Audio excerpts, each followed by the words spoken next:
Okay, so this is Freak 24 here, and like I said, as promised, my tackle box video. Okay, as you can see, one second, it's a great big tackle box. Got compartments on each side. You can open these up, and there's bait. Oh, wow. And another latch that you can open up there. And then you open up this side. It has on both sides. But it's full of all kinds of stuff. I have just a tape measure and scale, skull. It's a type of tobacco, I believe. And then I have an Altoids container that I believe just curiously strong mints, as the box says. And yeah, that's what I thought. On the inside has an even smaller Altoids container. I don't know if anybody else has ever seen this, but if you look close enough, you see the smiley face? If not, just comment and I'll try to show it further, explain it. It's kind of hard to see with this piece of crap camera. Yeah, I put just little small things like weights and swivels in there, and I can carry it around the lake when I'm fishing. Don't have to take my whole tackle box. I like to put this in the Altoids Smalls container. It's a head and teeny torpedo.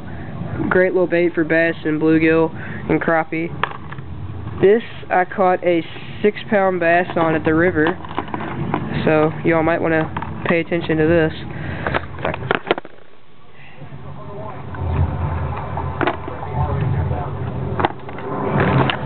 Called a rocket shad. I think this is the 1/4 ounce rocket shad, fire tiger, single Colorado. I think it's Colorado.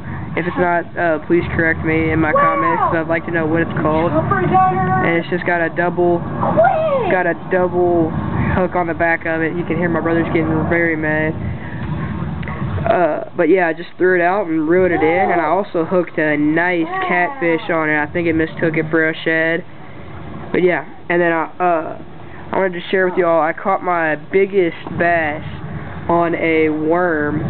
It was 10 pounds, caught him in my local pond, but all I did to the worm was I took a syringe with a needle and stuck it in the worm, stuck it in the end of the worm so he didn't feel it, and then pushed the syringe and filled the worm with air so he floated right off the bottom.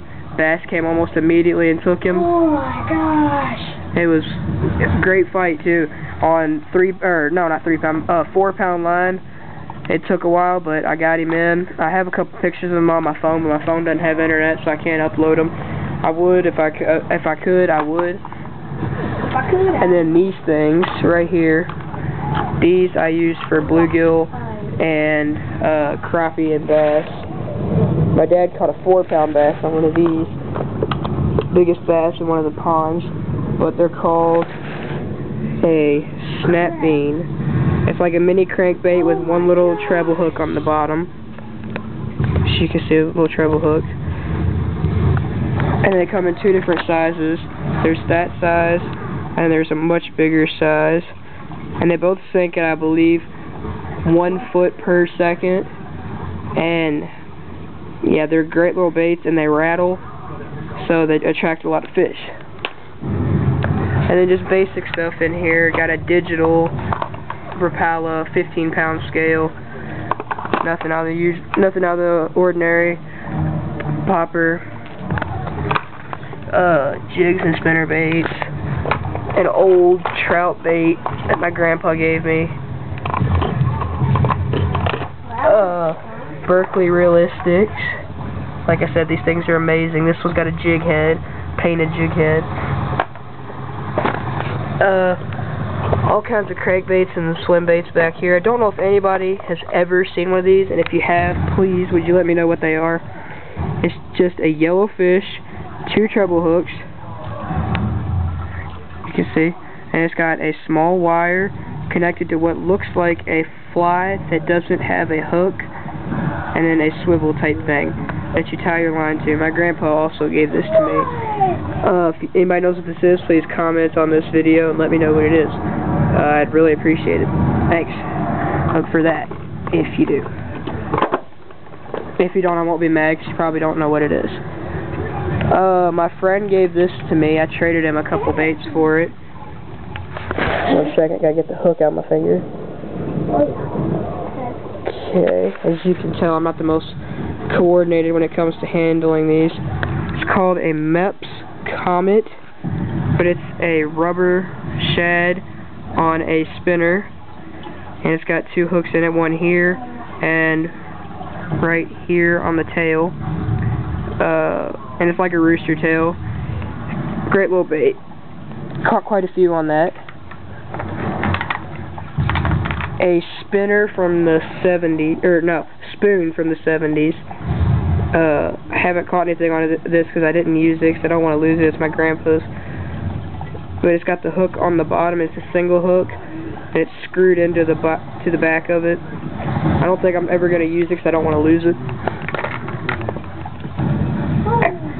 And then this is a Rebel jointed, I believe it's called a